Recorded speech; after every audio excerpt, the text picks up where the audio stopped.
अस्सलाम वालेकुम मेरे प्यारे दोस्तों, आप सभी का स्वागत है MIM न्यूज़ मधुपुर चैनल में। दोस्तों आज हम बात करेंगे बंगाल विधानसभा चुनाव 2021 के बारे में। बंगाल में विधानसभा चुनाव को लेकर काफ़ी ज़्यादा बंगाल के अंदर अब मेहनत किया जा रहा है। बंगाल विधानसभा चुनाव आने से पहले बंगाल में चुनाव प्रचार शुरू हो चुका है। बंगाल में विधानसभा चुनाव को लेकर MIM पार्टी लड़ेंगे पूरी मजबूती के साथ चुनाव। तो दोस्तों बिहार विधानसभा चुनाव जीतने के बाद बंगाल में MIM पार्टी कर रहे हैं पुरजोर मेहनत, जैसे कि हम आपको खास रिपोर्ट दिखाएंगे। देखें खास रिपोर्ट बंगाल का।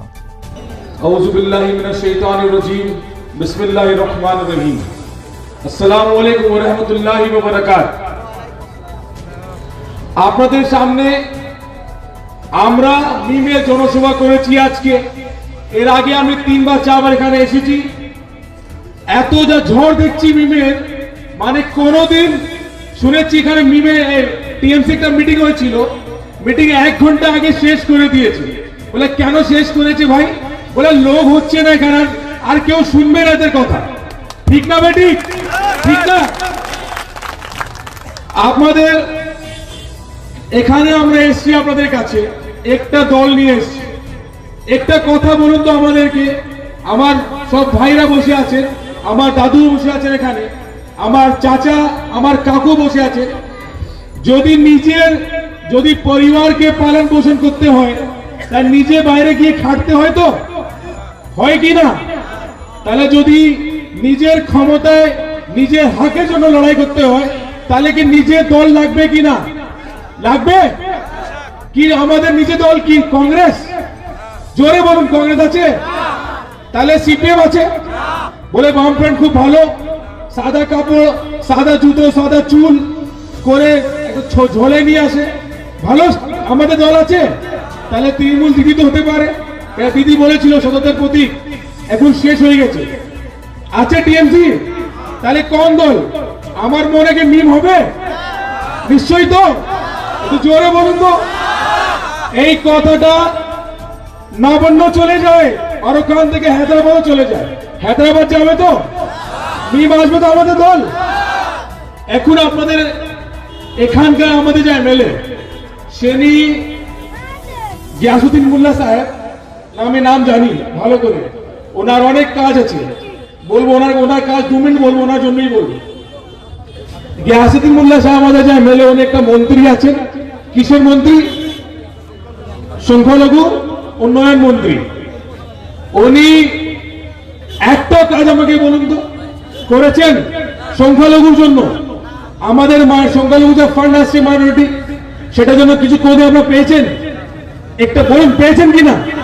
যদি কেউ পেয়ে থাকেন বলে পেয়েছি। কেউ পেয়েছেন? পাননি।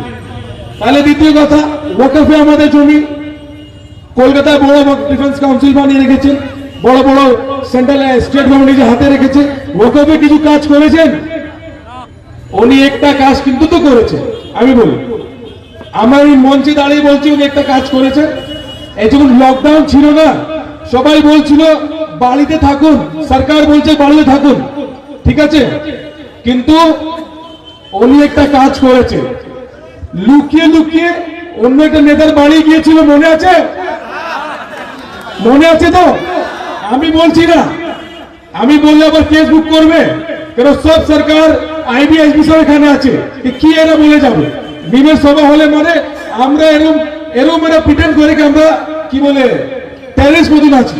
আমরা ভারতীয় নাগরিক, আমরা ভারত সংবিধান আইনকে মেনে চলি।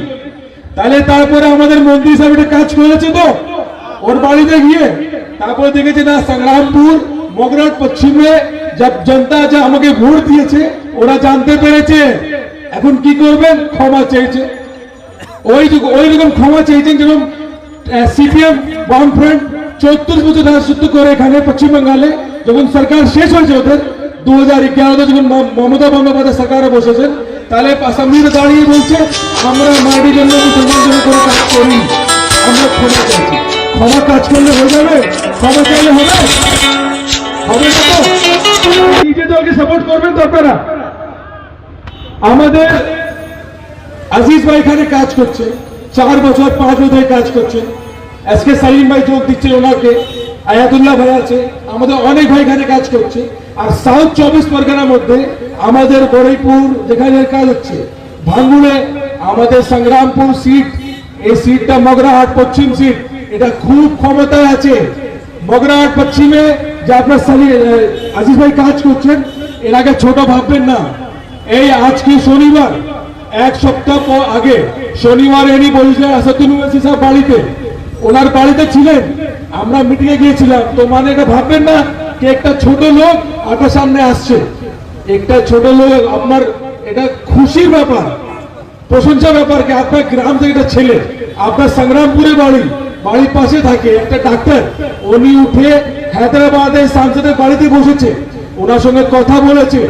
ভাবুন বড় কথা আছে কিনা, মানে নিশ্চয়ই লোকের ভিতরে কোনো ক্ষমতা আছে কিনা।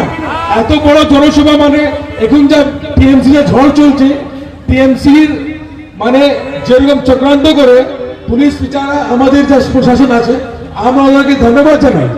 ওরা আমাদেরকে সরকার যে চক্রান্ত করছে, আমাদের প্রশাসনকে ইউজ করে আমার ছেলেগুলোকে জেলের ভিতরে করছে।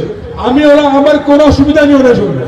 আমরা যদি ক্ষমতায় আসি আমরা থাকবো, ঠিক না বেটি বলুন, থাকবো কিনা, কাজ করবো কিনা? তাহলে আজিজ ভাই, আমরা যদি এখান থেকে প্রার্থী দিই, মিমের প্রার্থী যদি হয় এখানে এমএলএ, গ্যাসুদ্দিনুল্লাহকে ভোট দিবেন না আমাদের পার্টি ভোট দিবেন? কাকে ভোট দিবেন? মিম পার্টিকে ভোট দিবেন? আসাদুল ওয়াইসিকে ভোট দিবেন? আর যদি আমরা প্রার্থী আজিজ ভাই করি, অন্য লোককে করি, দিবেন তো ভোট? আজিজ ভাই করি তবে দিবেন তো? এখন ফাইনাল কিছু নেই, আমরা ইনশাআল্লাহ চেষ্টা লেগে আছি। আপনাদের শুধু আমাদের ক্ষমতা লাগবে, আপনাদের দুয়া লাগবে। আপনাদের দুয়া থাকলে আমরা সবকিছু পাবো ইনশাআল্লাহ।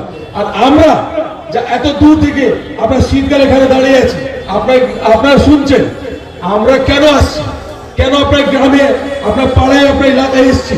আমাদের কোনো প্রয়োজন নেই আপনার গ্রাম, আমাদের নেতা হবো না এখানকার, তাহলে আমরা কেন এসছি, আপনাদের কাছে কেন দাঁড়িয়ে আছি, 2 ঘন্টা 3 ঘন্টা মঞ্চে কেন বসেছি? নেতা হবার দরকার নেই আমাদের, আমরা কেউ নেতা হব না। নেতা ইনশাল্লাহ যদি এখান থেকে সিট বেরিয়ে যায়, আমরা সবাই নেতা হবে, আমরা একজন নেতা হব না। আপনারা সাথ দিবেন তো? আমি আমার বক্তব্য শেষ করি, অনেক দূরে যেতে হবে, শেষ করি। আসসালামু আলাইকুম।